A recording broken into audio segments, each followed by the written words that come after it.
Hi everyone, কেমন আছো তোমরা সবাই? আশা করি সবাই খুব ভালো আছো। সেঁওতি স্টোরিজের একটা নতুন ব্লগে তোমাদের সকলকে জানাই সুস্বাগতম আর অনেক অনেক ভালোবাসা।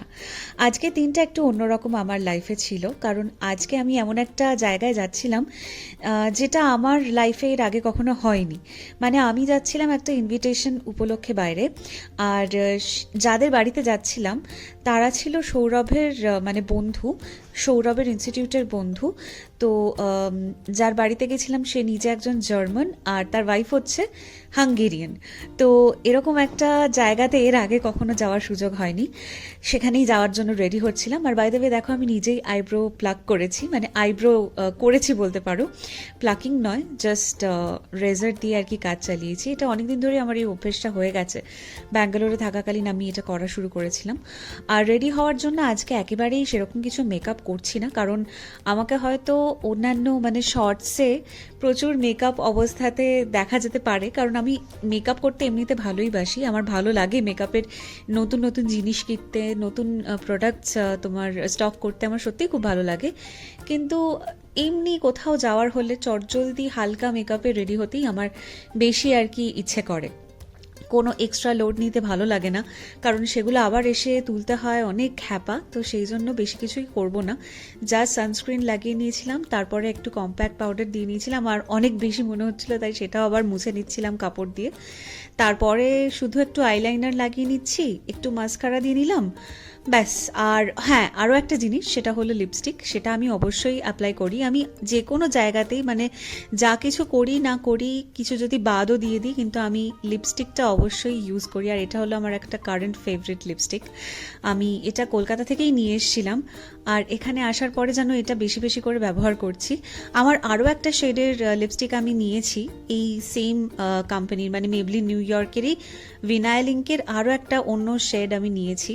দুটোই বেশ সুন্দর রঙের। আমার প্রত্যেকটা লিপস্টিকে আমি যা দেখলাম যে একই রঙের রয়েছে, হয় নিউড পিঙ্ক বা ধরো ব্রাউন শেড, মানে নিউড ব্রাউন এরকম ধরনেরই হালকা রং আমার কাছে রয়েছে, খুব একটা ডিপ কালার নেই বললেই চলে। তো সেটাই একটু অ্যাপ্লাই করে নিচ্ছি। আর এটাই আমার মানে আজকের মেকআপ। আমি সেরকম কিছু অর্নামেন্টসও পরিনি, যে হারটা আমার সবসময় পরা থাকে সেটাই পরা রয়েছে।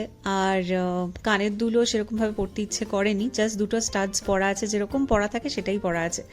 বেশি কিছুই আজকে করতে ইচ্ছে করছে না, কারণ আমি যে সময়টায় আর কি যাচ্ছি, মানে যে সময়টায় আমাদের ইনভিটেশন ছিল যাওয়ার জন্য, সেটা হলো 5:30। কারণ যেহেতু এরা এখানকার মানে এখানকার মানুষরা রাদার বিদেশের বেশিরভাগ জায়গাতেই, মানে আমাদের দেশেই বোধহয় ডিনারটা অনেক রাত্রে আমরা করি, কিন্তু এখানে কিন্তু মোটামুটিভাবে বিকেলের দিকেই ডিনার হয়ে যায়। তো 5:30 থেকে 6:30টার মধ্যে ডিনার কমপ্লিট হয়ে যায়, তো সেই জন্য আমাদের এই টাইমেই যেতে বলেছিল। আর বাইরে প্রচণ্ড রোদ ছিল, তাই জন্য সানস্ক্রিন সমস্ত কিছু লাগিয়ে তারপরেই বের হতে হয়েছিল।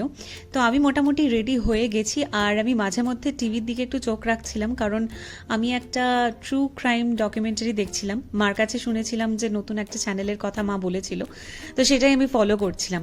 যাই হোক, ভাবছিলাম যে এই ব্যাগটা নেবো কিনা, আর তখন মনে হলো পারফিউম লাগানো হয়নি। এই পারফিউমটাও এখানে এসেই কেনা হয়েছে, আর এটা হলো ভার্সাচের একটা পারফিউম, মানে লাক্সারি ব্র্যান্ড ভার্সাচের পারফিউম, আমার প্রথম লাক্সারি ব্র্যান্ডের পারফিউম বলতে পারো। এটার গন্ধটা সত্যিই প্রচণ্ড সুন্দর, ভীষণই মাইল্ড, আর যে কোনো সময় যে কোনো জায়গাতেই এই পারফিউমটা আর কি ব্যবহার করা যেতে পারে, এতটাই ভালো। আমি পারফিউম লাগানোর মানে জাস্ট 5টা পয়েন্টে অ্যাপ্লাই করা, এটাও একটা রিসেন্ট ভিডিও দেখে জেনেছি। মানে দু হাতের পালসে, ঘাড়ের কাছে, আর নেক পয়েন্টে, মানে দুদিকের গলার কাছে, এই 5টা জায়গাতে দিলেই কিন্তু গন্ধটা খুব ভালোভাবে আর কি স্প্রেড আউট করে, আর কিছু দিতে লাগে না। আগে পুরো বডিতে হয়তো লাগাতাম, এখন সেটা করি না। আর তারপর মনে হলো যে না, এই ব্যাগটা নিই। এই ব্যাগটা আমাকে মা কিনে দিয়েছিল জারা থেকে বিয়ে উপলক্ষে, তো এই ব্যাগটা এখানে নিয়ে এসেছিলাম। যেহেতু ছাতা নিয়ে বেরোচ্ছি, তো সেই জন্য এই ব্যাগটা আমার দরকার, কারণ স্লিং ব্যাগে ওটা আঁটবে না। দেখো, এটা হলো আমার ফাইনাল লুক।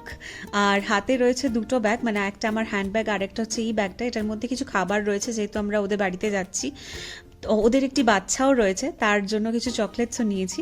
তো সেই জন্য এই সব কিছু নিয়ে আমি আর কি রওনা দিলাম। এখন বাজে হচ্ছে প্রায় তোমার 5:20, আর এই সময়তে একদম গনগনের রোদ বলতে পারো।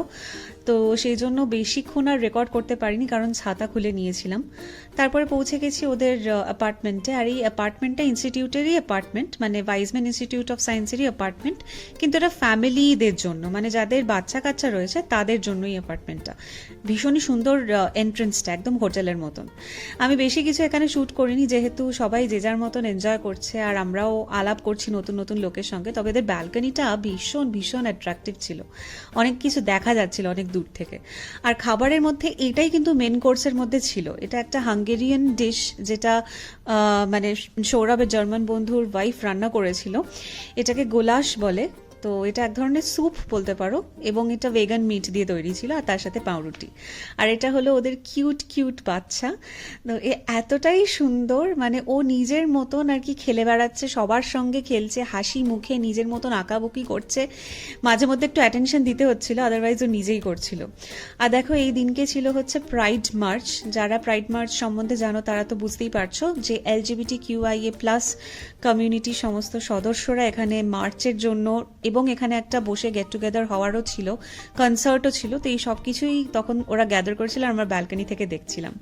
আর এখানে চলছে আমাদের ছোট্ট সদস্য নাথানের প্রচুর খেলাধুলা।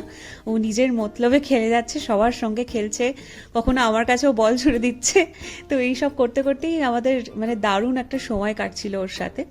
তারপর যখন বাড়ি ফিরলাম তখনও সূর্যাস্ত হয়নি, মানে 7:30 কি 7:45 বাজে আমরা তখন বাড়ি ঢুকেছি। তখনও দেখছি যে মানে সূর্যাস্ত হচ্ছে, হয়নি কমপ্লিটলি।